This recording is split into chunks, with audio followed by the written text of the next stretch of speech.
The South Korean currency has been losing substantial ground against the US dollar, and its prolonged weakness is prompting much concern. Accordingly, the A administration is actively seeking countermeasures. Our Kim Do-yeon covers the latest efforts. The South Korean won is struggling. On Thursday, the local currency closed around 1,478 won against the US dollar. The recent lack of any sustained improvement is raising alarms that this high exchange rate is becoming entrenched as a new normal.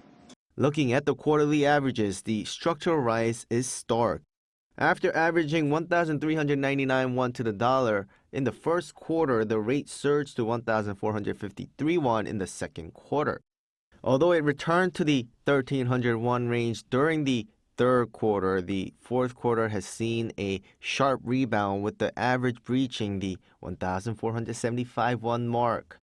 The government response started coming last month, and in the past few days it has been making announcements on a daily basis.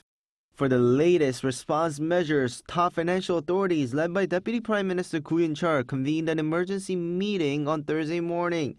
Present at the meeting were chiefs of the Financial Services Commission, the Financial Supervisory Service, and the Bank of Korea.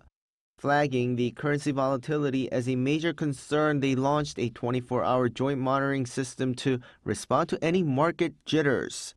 Meanwhile, the Ministry of Economy and Finance unveiled a deregulation package, with their efforts now going beyond the government and reaching private institutions for support. The government will drastically raise a ceiling on forward exchange positions for foreign banks to 200% and allow exporters to take out foreign currency loans for operational funds, measures designed to open the floodgates for dollar inflows.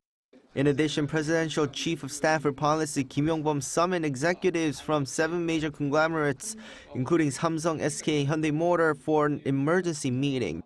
This move is interpreted as a direct request for global exporters to cooperate by releasing their dollar holdings into the market. This is because exporters are hesitant to exchange dollars they earn into Korean won due to the current market conditions. But experts note this move might not have the desired impact. Even if these large companies release their dollars, individual or institutional investors are likely to buy them up immediately to invest in the U.S. So while there might be a short-term impact, it is not a sustainable solution. Meanwhile, with the weakened won to the greenback, the Bank of Korea projects next year's inflation to be 2.1% if the current exchange rate level holds.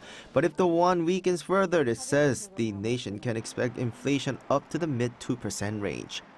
Kim Do-yeon, Arirang News.